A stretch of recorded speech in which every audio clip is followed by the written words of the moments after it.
Long ago, in Dutch fairyland, there lived a young mermaid who was very proud of her good looks. She was one of a family of lake folks who lived not far from the sea. Her home was a great pool of water that was half salt and half fresh, because it lay around an island near the mouth of a river. Part of the day when the sea tides were low, she splashed and played, dived and swam in the soft water of the inland current. When the ocean tide rose and the salt water rushed in, the mermaid floated and waded and paddled to her heart's content. Her father was a black-bearded merman and very proud of his beautiful daughter. He was the ruler of the mer people and owned many islands around them. One such island was where the young mermaids had picnics and parties and were visited by young mermen. Her mother and 2 aunts were also merwomen, part of the same tribe. All of them were kind and good and tended their work well. They would keep their pool clean and neat. No frogs, toads, or eels were allowed near, and in the work of daily house cleaning, the storks and the mermaids were great friends. All water creatures that were not kind and well-mannered were not allowed anywhere near the mermaid island.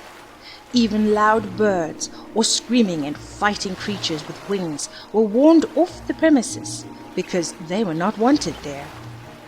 This family of mer people enjoyed spending time by themselves without any rude people with legs, or with wings or fins from the outside. They wanted to make their pool the best example for all respectable mermaids and mermen. It was very funny to see the old mermen with weapons made of reeds shooing off the chatty birds such as sandpipers and screeching gulls. For bullfrogs too big for the storks to swallow, and for nasty fishes, they made whips out of seaweed. Of course, all the mermaids who lived in the island pool were welcome, but young mermen were allowed to visit only once a month during the week when the moon was full. During that time, the evenings were usually clear, so that when the party ended, the mermen could see their way in the moonlight to swim home safely with their mermaid friends. There were horrible sea creatures that scared the mer people, and even threatened to eat them.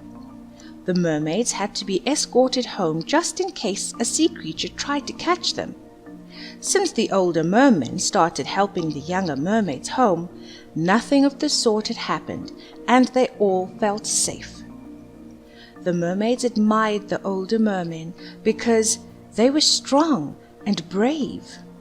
They often seemed not to be afraid of anything, except sharks. Even the larger fish like dolphins were afraid to come near them. With these rules of safety and their hidden home, the mer people all got along well together. One day, the most beautiful young mermaid, named Pearl, said goodbye to her parents, who left to visit some family near the island of Urk. They would be gone for many days, and had allowed Pearl to have a party under the watchful eyes of her aunts and the older warrior mermen. Pearl was so very excited and spent many days planning out exactly what they would do, where the party would be held, and what they would eat.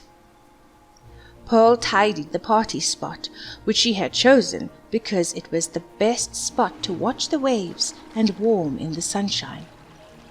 Everyone began to arrive and had many nice things to say to Pearl about the party. "These seaweed rolls are amazing," said one. "I love this coral crush drink, Pearl. You must tell me how you made it," said another. They all played games, ate, splashed around, and danced. As the day drew on, the mermen began to leave, as they always did. Some went on guard at the borders, others went out to help with repairs. Soon it was just Pearl, her aunts, and her best mermaid friends who sat in the afternoon sun and chatted. They talked about the fashions and the prettiest way to do their hair. They made wreaths of bright-colored seaweed and played dress-up, laughing at their own fashions and smart ideas. Their games lasted all day, and they were very happy together. Swimming out in the salt water, the mermaids would go treasure hunting for pearls, coral, and shells. These they would bring back to their spot and make their own jewelry. Having dressed up in their newly made jewelry, the conversation drifted to human girls, as it always did, because the merfolk always found them to be most amusing. How funny it must be to wear clothes, said Pearl. Are they cold that they have to keep warm? Asked another. How can they swim with cloth on? My brother heard that real men wear wooden shoes.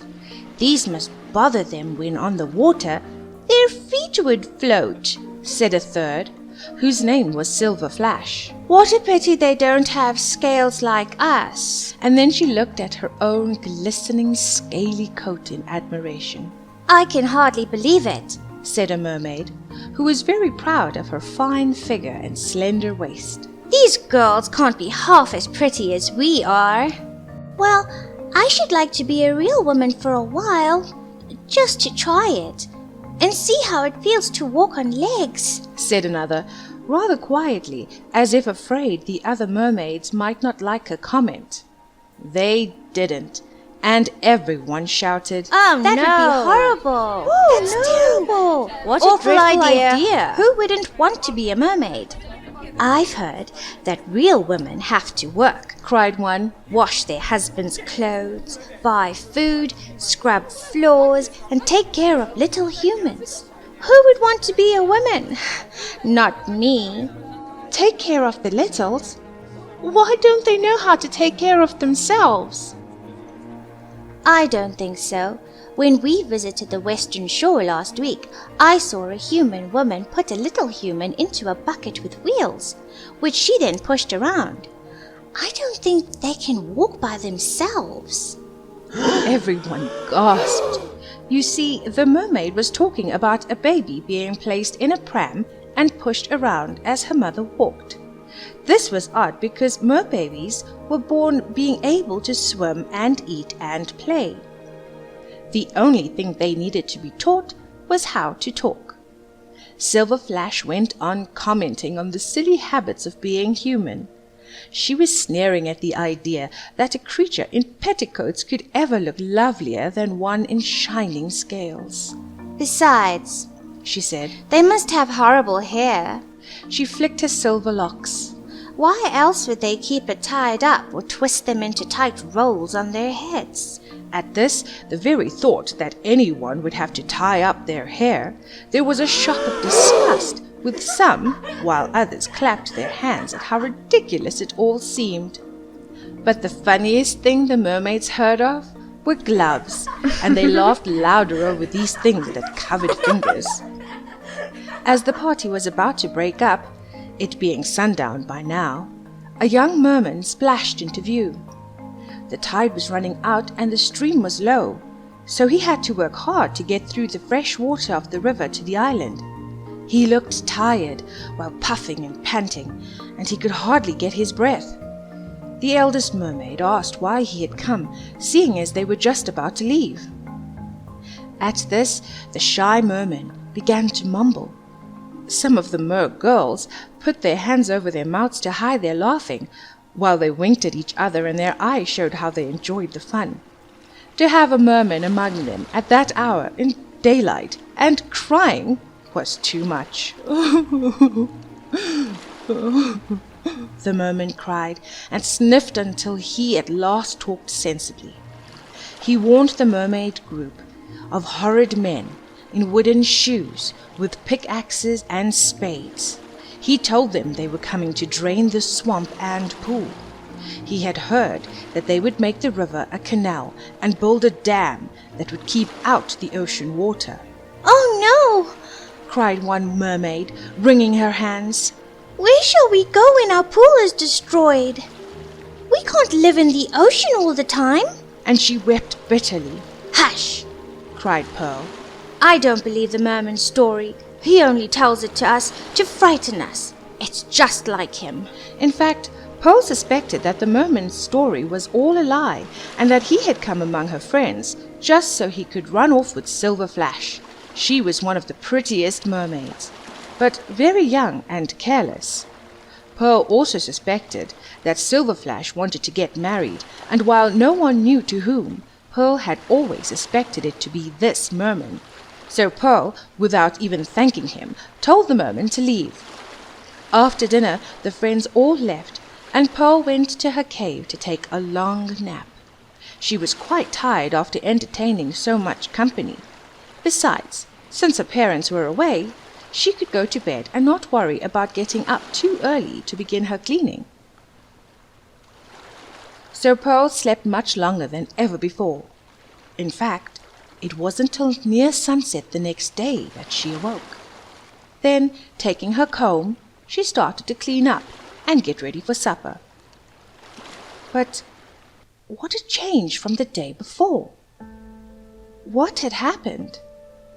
All around her, things looked different. The water was low, and the pool was nearly empty.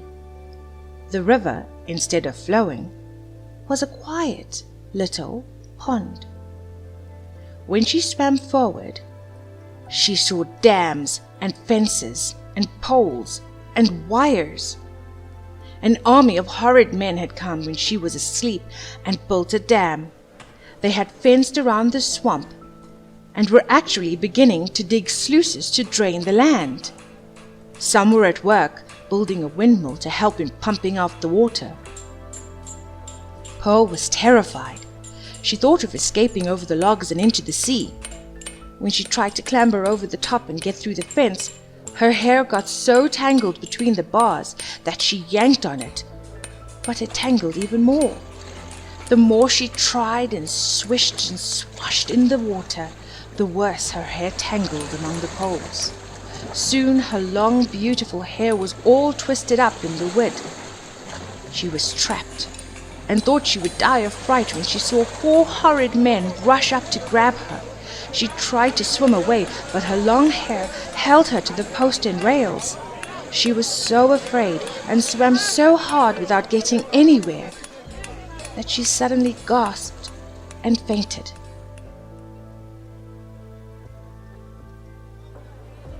Pearl heard soft mumbles, which became louder. Opening her eyes, she took in the scene around her. Little humans, and large ones as well, surrounded her. They laughed and clapped, and she swayed her tail back and forth, trying to move away from them. She hit the floor, then swam to the left, and then to the right. It was no use. There was no escape. She was in a glass tank, surrounded by onlookers. First the fee, then you see. She heard the shrill voice of a woman human who shook a container of coins, apparently demanding payment, which then allowed them a glimpse of Pearl. Was she to understand this correctly? She was a showpiece. People crowded around the tank, bumping it and sloshing the water about. Pearl trembled in fear as the crowd grew louder and larger, and the noise of the shouts just grew too much for her.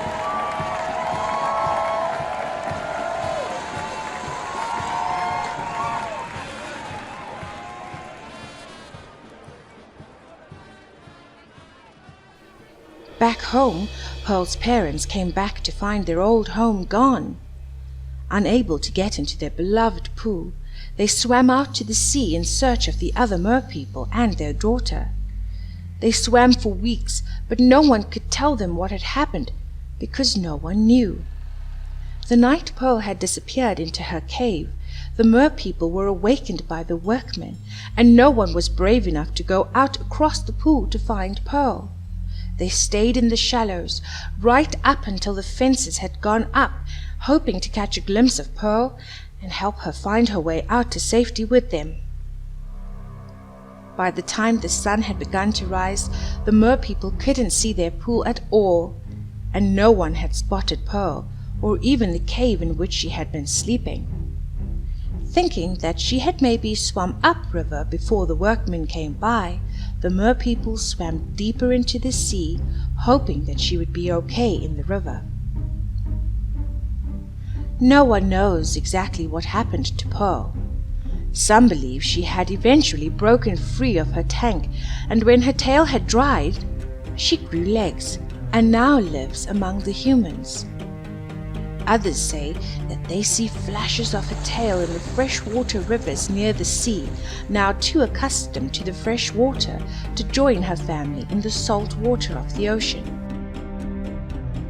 Pearl's parents never stopped searching for her, and some say that on the night of the full moon they come back to the wall, hoping to find her there, hoping to set her free.